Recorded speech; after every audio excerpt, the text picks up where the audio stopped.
Assalamualaikum warahmatullahi wabarakatuh. Perkenalkan, saya Iva Zuria, mahasiswi Program Studi Pendidikan IPA Universitas Trunojoyo Madura. Bismillahirrahmanirrahim. Assalamualaikum warahmatullahi wabarakatuh. Waalaikumsalam. Baik, alhamdulillahirrabbilalamin ya anak-anak semua. Masya Allah, tabarakallah, kita dipertemukan kembali walaupun via daring. Tapi harus tetap semangat, oke? Sebelum kita memulai materi pada pagi hari ini, marilah kita berdoa terlebih dahulu. Berdoa mulai. Berdoa selesai. Ayo Mas Lutfi, kok wajah-wajah ngantuk? Masih pagi loh ya. Ngapain aja semalam? Refreshing, Bu. Refreshing apa? Main game, YouTubean. Ayo, jangan sampai kebablasan loh ya. Bagaimana kabarnya anak-anak dan keluarga, sehat semua ya? Alhamdulillah. Sehat. Alhamdulillah sehat, Bu. Alhamdulillahirrabbilalamin. Kita patut bersyukur telah diberikan nikmat sehat dan juga nikmat sempat oleh Allah Subhanahu wa Ta'ala. Walaupun dengan adanya pandemi COVID-19 ini pasti banyak yang mengeluh ya. Kita harus berdoa semoga pandemi ini cepat berlalu.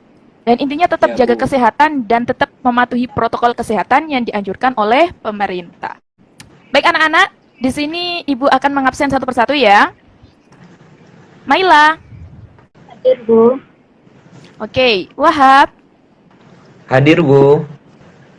Oke, Lutfi. Hadir, Bu. Alhamdulillah, semuanya hadir ya. Tetap stay memperhatikan materi pada pagi hari ini sampai akhir. Minum boleh, tapi jangan makan loh ya, nanti nggak bisa fokus. Tapi kalau makan permen boleh. Kalau mau izin ke belakang, silakan izin. Baik, minggu kemarin materinya tentang apa ya? Minggu kemarin itu materinya tentang tekanan zat, Bu. Baik, ada yang tahu materi hari ini tentang apa? Sistem pernafasan pada manusia, Bu. Coba, yang semalam ada yang sudah belajar? Sudah, Bu, sudah belajar. Belum, Bu. Loh, kok belum? Kan materi hari ini tentang sistem pernapasan pada manusia. Coba yang sudah, kira-kira semalam sudah belajar tentang apa saja? Semalam belajar tentang pengertian dan organ sistem pernapasan, Bu. Oh, iya benar sekali ya anak-anak. Jadi materi pada hari ini adalah tentang sistem pernapasan manusia. Nah, manfaatnya tidak lain adalah supaya kita mengetahui bagaimanakah proses pernapasan kita sesungguhnya dan juga dapat mengetahui organ-organ pernapasan lainnya ya. Selanjutnya akan saya bagi kelompok ya. Untuk, bentar ya. Untuk Lutfi dan Wahab, ini kelompok 1. Dan untuk Maila sendiri nggak apa-apa ya. Oke. Jadi kelompok sudah terbentuk, silakan kalian berdiskusi via WhatsApp group yang nantinya Ibu akan share LKS ke WhatsApp group kalian. Baik, materi kali ini benar sekali ya yang tadi dibicarakan oleh Mbak Maila, yaitu tentang sistem pernapasan pada manusia. Di sini Ibu akan menjelaskan tujuan pembelajaran pada pagi hari ini, yaitu yang pertama, siswa itu dapat menjelaskan pengertian bernapas, kemudian menyelidiki frekuensi pernapasan, kemudian menganalisis faktor yang mempengaruhi frekuensi, terus menganalisis keterkaitan antara struktur dan fungsi organ, kemudian mengidentifikasi mekanisme pernapasan dada dan juga perut, dan nantinya adalah membuat poster tentang upaya untuk menjaga kesehatan. Itu ya. Masih semangat ya? Alhamdulillah masih ya, tentu. Oke, baik, Ibu akan tayangkan video tentang sistem pernapasan. Silakan disimak dengan baik. Intinya silakan didengarkan, tetap fokus, dan apabila ada materi poin-poin penting, silakan bisa kalian catat. Dan jika ada yang belum paham, bisa nanti ditanyakan di proses akhir. Oke, bentar ya, Ibu tanyakan terlebih dahulu. Apakah sudah terlihat? Organ utama pada sistem pernapasan terdapat di dalam tulang rusuk dan dipisahkan oleh sekat diafragma. Paru-paru dibungkus oleh selaput tipis yang bernama pleura. Paru-paru kanan terdiri dari 3 lobus atau bagian, yaitu lobus superior, lobus medialis, dan lobus inferior.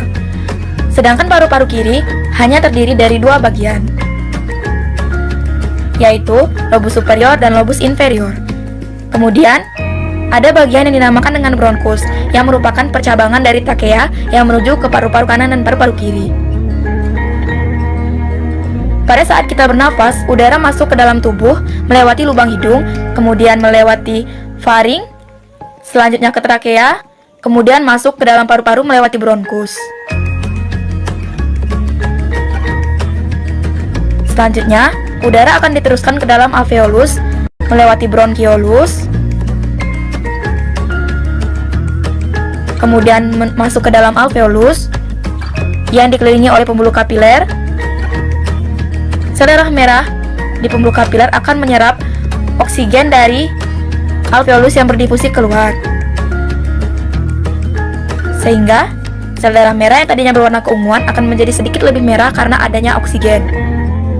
Kemudian oksigen akan diedarkan ke seluruh tubuh oleh sel darah merah melewati pembuluh-pembuluh darah. Karbon dioksida akan berdifusi masuk ke dalam alveolus, kemudian dikumpulkan di dalam ruangan alveolus,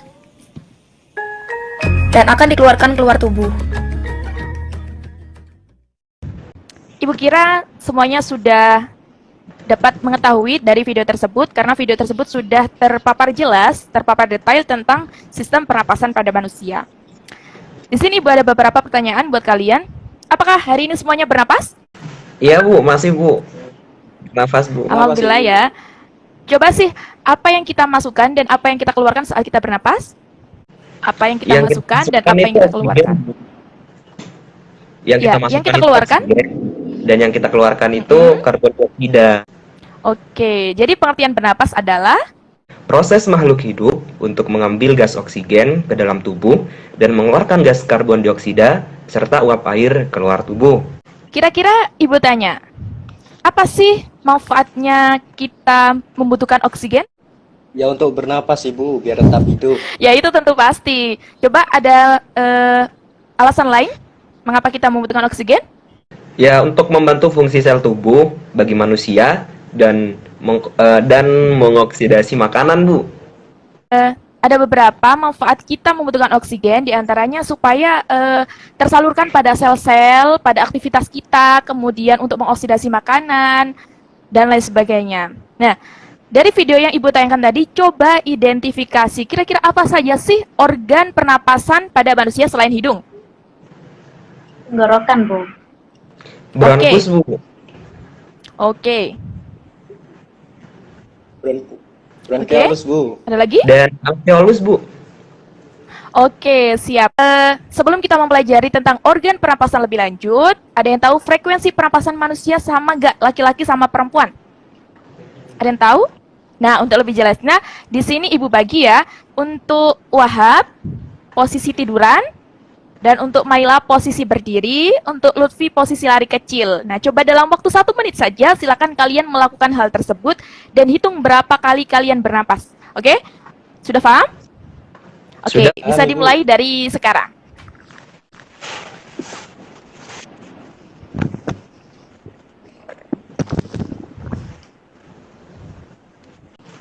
Oke, semuanya sudah selesai? Sudah, Bu, sudah. Oke, sudah dihitung coba berapa kali kalian bernapas? Dan Bu, 34, Bu. 39, Oke. Bu. 46, Nah. Bu. Coba Ibu tanya, mengapa hal tersebut hasilnya berbeda-beda? Karena umur kita nggak sama, Bu. Ada yang lain? Karena jenis kelamin, Ibu. Ada lagi? Karena faktor aktivitasnya, Ibu. Ya, benar sekali ya. Jadi frekuensi pernapasan itu dipengaruhi ada faktor. Yang pertama adalah umur. Jadi semakin tua usia manusia, maka semakin lambat pula pernapasannya gitu. Kemudian yang kedua adalah jenis kelamin. Karena kan seorang laki-laki itu butuh energi yang ekstra ya, jadi pernapasannya juga semakin meningkat frekuensinya. Kemudian ada juga suhu tubuh. Terus ada aktivitas, karena setiap aktivitas, entah itu berdiri, duduk, dan lain sebagainya, maka pernapasan juga akan berbeda. Kemudian selanjutnya adalah posisi tubuh. Jadi ada beberapa faktor yang tadi sudah Ibu sebutkan tentang perbedaan antara frekuensi pernapasan pada manusia. Silakan dikerjakan di lembaran bebas, kemudian nanti dipresentasikan satu persatu. Ibu kasih waktu 10 menit untuk berdiskusi ya. Bisa kalian search Google, kemudian mencari di buku paket atau mungkin di LKS dan lain sebagainya. Silakan bisa dimulai dari sekarang. Apakah semuanya sudah selesai? Ya semua. Sudah, Oke. Bu. Alhamdulillah Coba sudah, Bu. siapa yang ingin presentasi? Coba siapa yang ingin presentasi terlebih dahulu? Dari kelompok 1 mungkin? Ya Ibu, dari kelompok Oke, 1, silakan. Ibu. Baik Ibu. Sebelumnya Assalamualaikum warahmatullahi wabarakatuh. Assalamualaikum. Saya perwakilan dari kelompok 1 ingin mempresentasikan tentang apa yang sudah didiskusikan oleh kelompok 1, yaitu pernapasan pada manusia adalah proses makhluk hidup untuk mengambil oksigen dan mengeluarkan karbon dioksida. Adapun organ pernapasan antara lain dimulai dari hidung, faring, trakea, bronkus, bronkeolus, serta alveolus. Nah, di mana dalam alveolus ini terjadi pertukaran gas, oksigen, dan karbon dioksida. Mungkin itu saja, Oke, Ibu. baik, terima kasih. Terima kasih. Oke, selanjutnya dari kelompok 2, Mbak Maila, silahkan. Assalamualaikum warahmatullahi wabarakatuh. Assalamualaikum warahmatullahi wabarakatuh. Saya dari kelompok 2 akan mempresentasikan hasil dari pemaparan kelompok 1. Jadi di sini pas merupakan salah satu dari sistem ini adalah oksigen dan mengeluarkan dioksida. Organ pernapasan ada hidung yang terdiri dari lubang hidung dan rongga hidung yang dilengkapi dengan rambut halus dan semata bagian. Kemudian faring atau pangkal tenggorokan tempat dilewati adalah masuk ke trakea, selanjutnya trakea yang terdiri dari tulang rawan, kemudian bronkius merupakan saluran udara yang memasukkan udara dengan baik ke alveolus. Selanjutnya bercabang menjadi bronkius mengontrol jumlah udara yang masuk, dan yang terakhir adalah alveolus, di mana alveolus adalah tempat terjadinya pertukaran gas oksigen dan karbon dioksida. Oke. Oke, cukup. Baik, terima kasih. Saya kira anak-anak ini sudah paham semua ya. Dari video yang sudah saya tayangkan, kemudian dari LKS. Oh ya, untuk LKS-nya silakan dilengkapi. Kemudian silakan difoto dan dikirim ke WA saya. Oke? Nggih, siap, Bu. Kapan nggih terakhir? Besok sore ya. Besok sore terakhir silakan difoto dan dikirim ke saya langsung. Oke, di sini saya akan mengulas materi pada pagi hari ini, yaitu tentang sistem pernapasan pada manusia. Jadi gini ya anak-anak, bernapas merupakan salah satu ciri dari makhluk hidup, di mana proses bernapas ini adalah proses makhluk hidup mengambil oksigen yang dimasukkan ke dalam tubuh, kemudian mengeluarkan karbon dioksida atau air keluar tubuh, gitu. Nah, kemudian fungsi dari sistem pernapasan sendiri itu apa sih, Bu? Fungsi dari sistem pernapasan sendiri yaitu untuk mengirimkan oksigen ke seluruh tubuh, ke sel-sel di seluruh bagian tubuh. Kemudian yang tadi sudah Ibu jelaskan yaitu faktor-faktor yang dapat mempengaruhi frekuensi pernapasan pada manusia. Ada usia, kemudian ada aktivitas, suhu tubuh, terus posisi badan dan lain sebagainya. Nah, kemudian organ pernapasan. Nah, perlu diketahui ya, organ pernapasan untuk sistem pernapasan berbeda sama sistem pencernaan. Kalau sistem pernapasan dimulai dari hidung, di mana di hidung itu ada lubang hidung dan ada rongga hidung. Jadi di sini tuh lubang hidung ya anak-anak ya. Lubang hidung yaitu udara pertama masuk, kemudian di rongga hidung ini terdapat bulu-bulu halus dan juga selaput lendir. Selain itu juga ada kongka yang terdapat atas sel-sel epitel dan kapiler darah. Di mana dalam rongga hidung itu berfungsi untuk menyaring udara yang masuk ke dalam hidung ya, kemudian untuk menjaga kelembapan udara. Nah, disitulah fungsinya dari rambut-rambut halus.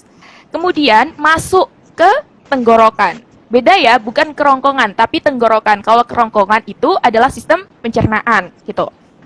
Ke tenggorokan, nah di posisi tenggorokan atau kita sebut dengan faring atau pangkal tenggorokan, di situ udara hanya lewat saja, gitu. Hanya lewat antara hidung menuju ke trakea. Di situ juga ada yang namanya epiglotis. Nah, epiglotis ini yang menjadi pengatur buka tutupnya saluran faring atau pangkal tenggorokan. Kemudian yang ketiga adalah batang tenggorokan atau yang disebut dengan trakea. Nah, itu adalah jalan di mana ketika udara itu sudah melewati pada pangkal tenggorokan, maka lewatnya ke batang tenggorokan. Yang di situ tersusun atas tulang-tulang rawan yang berbentuk cincin. Kemudian selanjutnya adalah bronkus. Nah, di bronkus ini tujuannya adalah ketika udara masuk dalam tenggorokan, maka akan disalurkan ke alveolus atau di paru-paru gitu.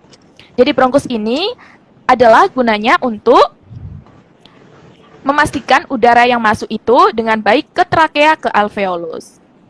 Setelah di bronkus bercabang lagi menjadi bronkeolus, kemudian alveolus terakhirnya ya. Nah, di alveolus ini adalah pertukaran gas oksigen dan juga karbon dioksida gitu. Kemudian untuk mekanisme pernapasan dada dan pernapasan perut. Ingat ya, kan biasanya kalau kita kita melihat sebuah orang yang sedang olahraga kan ada ya pernapasan dada dan pernapasan perut. Nah, untuk mekanisme pernapasan dada sendiri itu terjadi karena otot antar tulang rusuk itu berkontraksi sehingga rusuknya terangkat, akibatnya rongga dada membesar. Ingat-ingat, kalau pernapasan dada, tulang rusuknya berkontraksi, otomatis volume rongga dada itu membesar. Begitupun sebaliknya, apabila otot antar tulang rusuk itu berelaksasi, maka volume rongga dada akan mengecil gitu. Kemudian untuk mekanisme perut, mekanisme pernapasan pada perut itu karena adanya kontraksi dan relaksasi pada diafragma. Jadi diafragma mendatar saat ototnya mengalami kontraksi dan saat relaksasi diafragmanya akan menurun gitu. Nah, mungkin untuk sistem pernapasan kali ini Ibu rasa sudah cukup ya. Jadi untuk materi selanjutnya adalah tentang volume udara dalam pernapasan manusia. Silakan dipelajari. Kemudian apabila ada yang ditanyakan, silakan kalian tulis dan ditanyakan pada pertemuan selanjutnya gitu. Oh ya, sempat Ibu lupa. Tugas minggu depan adalah membuat poster. Nah, poster ini tentang upaya menjaga kesehatan pernapasan. Ini kelompokan ya, jadi ada 2 kelompok. Silakan membuat di rumah, dikumpulkannya minggu depan. Nah, itu bebas kalian menggunakan krayon, kemudian menggunakan pensil warna, spidol, dan lain sebagainya. Pokoknya bebas menggunakan kertas, triplek, terserah kalian. Karena itu menjadi poin plus buat kalian, gitu. Kemudian, ya, jadi silakan dibuat per kelompoknya dan dipresentasikan pada minggu depan. Oke. Karena untuk kelompok nanti yang mendapatkan nilai terbaik, maka Ibu sesuatu yang intinya berharga lah buat kalian, gitu. Apakah ada pertanyaan? Sebelum Ibu tutup? Ada Bu, dari saya ingin bertanya nih Ya. Bu. Ya, silakan. Biasanya kalau misalkan kita tersedak itu disebabkan oleh apa ya Bu ya? Nah, pertanyaan yang sangat bagus sekali. Sepertinya Mas Wahab ini sering tersedak ya? Ya, jadi gini ya anak-anak ya, untuk masalah proses tersedak, di mana kan itu sering banget ya, sering banget datang ketika kita makan dan berbicara. Itu seharusnya tidak boleh ya. Itu termasuk adab kan ya Mas Lutfi ya? Ya termasuk adab makan juga gitu. Jadi Iya, Bu. jangan sampai kalian merasakan hal itu. Proses tersedak itu di mana makanan yang seharusnya masuk ke saluran pencernaan tapi masuk ke saluran pernapasan gitu. Karena di saluran setelah hidung ya, setelah hidung itu kan tadi yang namanya epiglotis. Nah, itu buka tutupnya faring itu kan akan berpengaruh pada pencernaan juga. Ketika kita makan terus faringnya terbuka, otomatis akan masuk ke saluran pernapasan. Jadi salah jalan dong. Nah, gitu. Mungkin itu, apakah ada pertanyaan lagi? Tidak Bu. Tidak, Bu. Oke, baik. Terima kasih. Semoga ilmu yang didapatkan hari ini bermanfaat. Silakan kalian pelajari di rumah, tetap semangat dan tetap jaga kesehatan. Semoga kita bisa bertemu di minggu depan. Oke. Sudah ya. Karena habis ini kan ada jam mata pelajaran yang lain. Ibu tutup. Kurang lebihnya. Oh, silakan berdoa terlebih dahulu. Berdoa mulai. Berdoa selesai. Alhamdulillahirrahmanirrahim. Semoga kita bertemu di minggu depan. Terima kasih dan dari Ibu cukup. Wassalamualaikum warahmatullahi wabarakatuh. Terima kasih dan bisa keluar dari video conference ini.